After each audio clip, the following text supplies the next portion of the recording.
हवेली। दोस्तों, अगर आप चैनल पर नए हैं तो सब्सक्राइब जरूर करें। जून की दोपहर का वक्त है। गरम गरम लू चल रही है। गर्मी की वजह से एक चिड़िया का बच्चा भी घर के बाहर नजर नहीं आ रहा था। हर छोटा बड़ा गांव में अपने घर बैठे हैं। बच्चों के स्कूल की छुट्टियां चल रही हैं, तो माएँ भी छोटे बच्चों को कुछ समय के लिए दोपहर में सुला ही देती है। गांव की चौपाल पर भी सन्नाटा छाया हुआ था। हरदेव जी अपने बरसों पुराने नौकर माधव के साथ अपनी बड़ी सी हवेली में आजकल अकेले ही रह रहे हैं। कभी समय था कि यह हवेली बच्चों के शोर से गुलजार रहती थी। घर आंगन और बच्चों और बड़ों की हंसी से गुलजार था। छोटे बड़े नौकर चाकर सब कुछ तो था हवेली में। हर समय हवेली में चहल पहल रहा करती थी, पर वक्त हमेशा एक सा नहीं रहता। आज उसी हवेली में मानो कुछ भी ना हो, भूत लौट कर घूम रहे हो। एक माधव ही था जो हरदेव जी से जरा बहुत बातें करता था, उनके स्वास्थ्य का ध्यान रखता था, खाना पीना बनाता था। तभी माधव अपने सेठ से कहता, सेठ जी आप भी थोड़ी देर लेट जाइए, लंबी दोपहर है, थोड़ा तो वक्त कट ही जाएगा।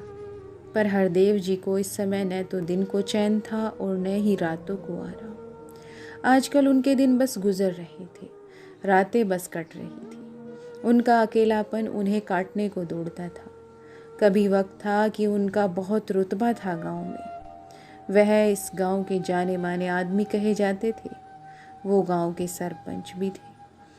सब उन्हें बहुत सम्मान देते थे, कुछ उनके ओहदे की वजह से तो कुछ उनकी तानाशाही से डरकर। उनका कहा कोई टाल नहीं सकता था।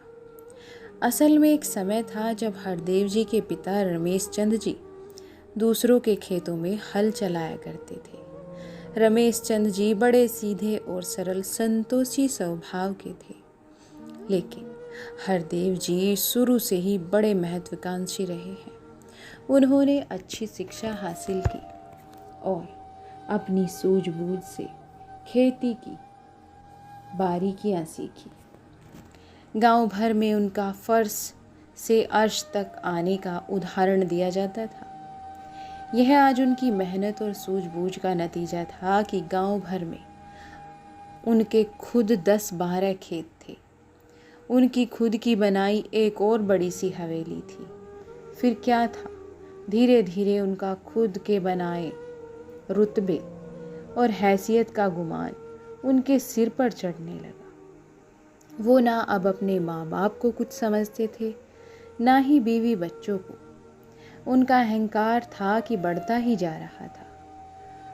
उनके अहंकार और अकड़ से अब उनकी गृहस्थी की गाड़ी भी प्रभावित होने लगी थी। उनके 2 बेटे शशि और रवि। शशि तो अपने दादाजी रमेश चंद्र की तरह शांत और संतोषी स्वभाव का था, पर रवि थोड़ा गर्म मिजाज था। उसे बात बात पर अपने पिताजी की तानाशाही पसंद नहीं आती थी। एक दिन तो हद ही हो गई। अब हरदेव जी ने कहा कि सब कुछ मेरा कमाया है, सब कुछ मेरा है और तुम सब मेरी वजह से ही खा पी रहे हो। पूरे परिवार में यह बात किसी को भी पसंद नहीं आई। हरदेव जी की पत्नी ज्योत्सना जी ने भी हरदेव जी को बहुत समझाने की कोशिश की, पर नहीं, बात बढ़ती ही चली गई।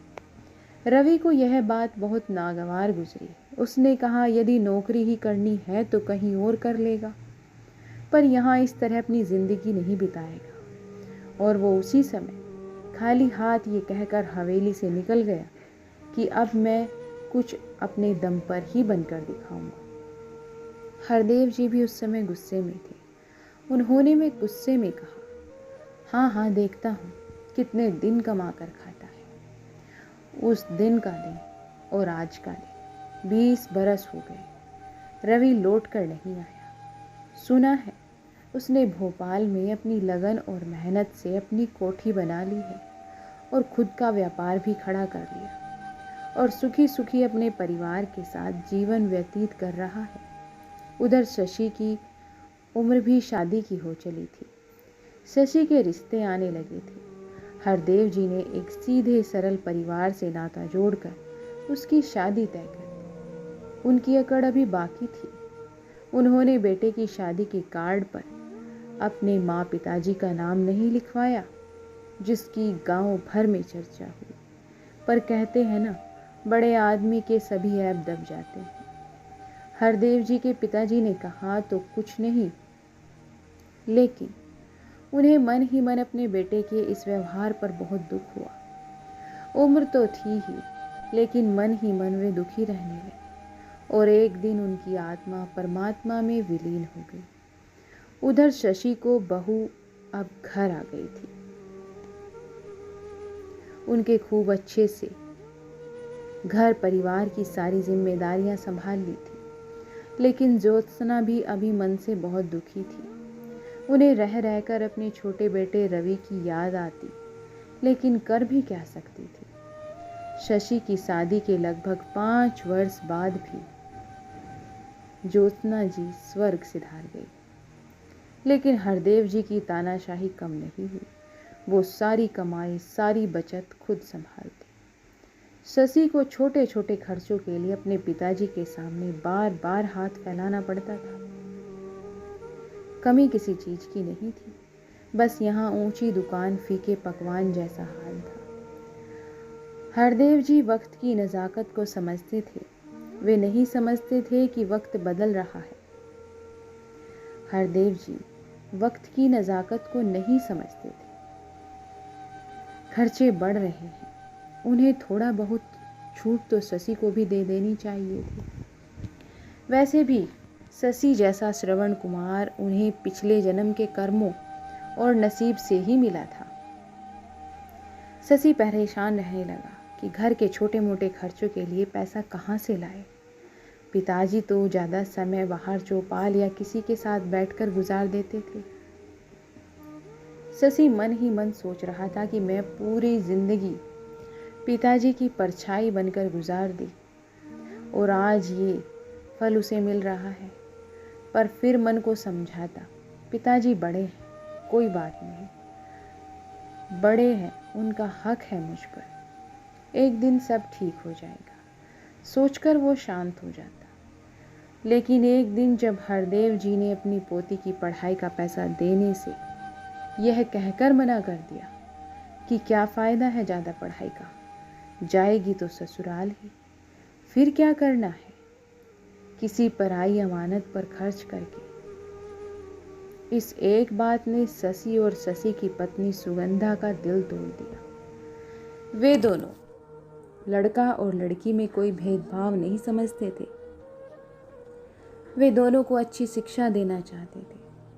शशि सोचने लगा कि वह उस दिन में भी रवि की इस तरह छोटी उम्र में ही उन्हें छोड़कर चला गया था, तो आज रवि की तरह अगर मैं भी चला जाता उस समय, तो आज मैं खुद में इतना समर्थ होता अपने बच्चों के लिए, बस परिवार की इज्जत की खातिर पूरी जिंदगी इनके साथ बिता दी।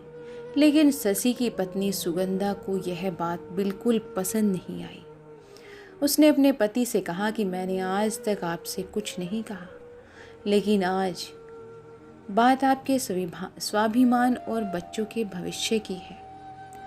आज आपको अपने स्वाभिमान और बच्चों की खातिर एक बड़ा फैसला लेना ही होगा। उसने अपने सारे गहने जेवर शशि को देते हुए कहा कि इन्हें कहीं गिरवी रखकर आप छोटा मोटा काम शुरू कर दें। मैं हमेशा आपके काम में साथ दूंगी।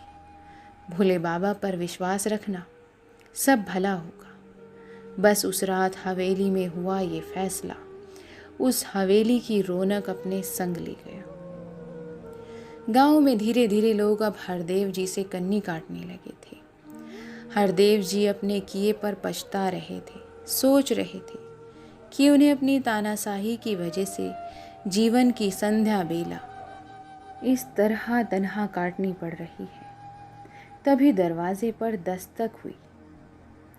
हरदेव जी अतीत से बाहर आते हैं माधव दरवाज़ा खोलता है।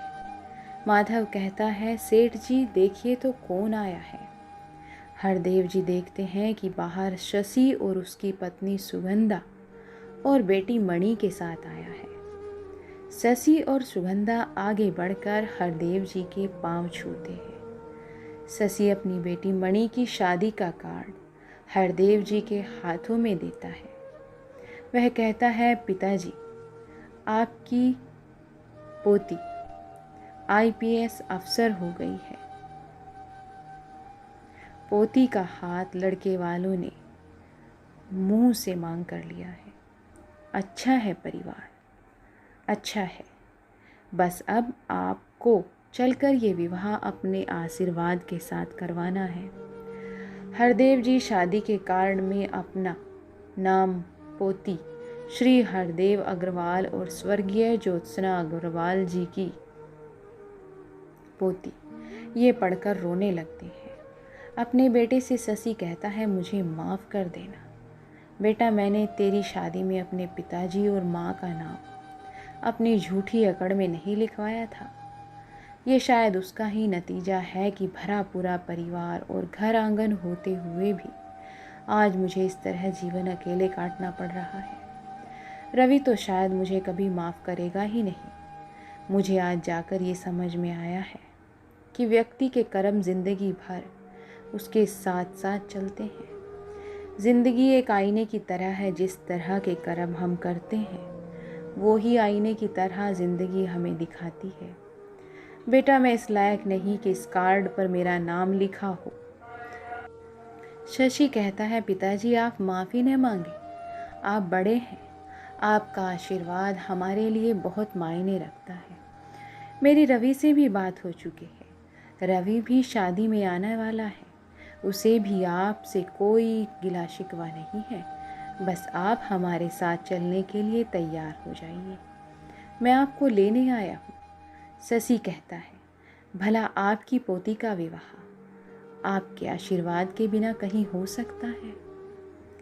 इतना सुनकर हरदेव जी शशि को गले लगा लेते हैं। रिश्तों के आईने पर बरसों की पड़ी धूल आज साफ हो जाती है और हवेली का सूना घर आंगन फिर से महक उठता है।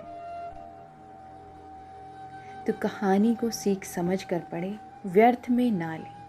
और अगर आप चैनल पर नए हैं तो प्लीज़ चैनल को सब्सक्राइब ज़रूर करें। मिलते हैं आपको ऐसी ही और पारिवारिक कहानियों के साथ, किस्सों के साथ। तब तक के लिए धन्यवाद।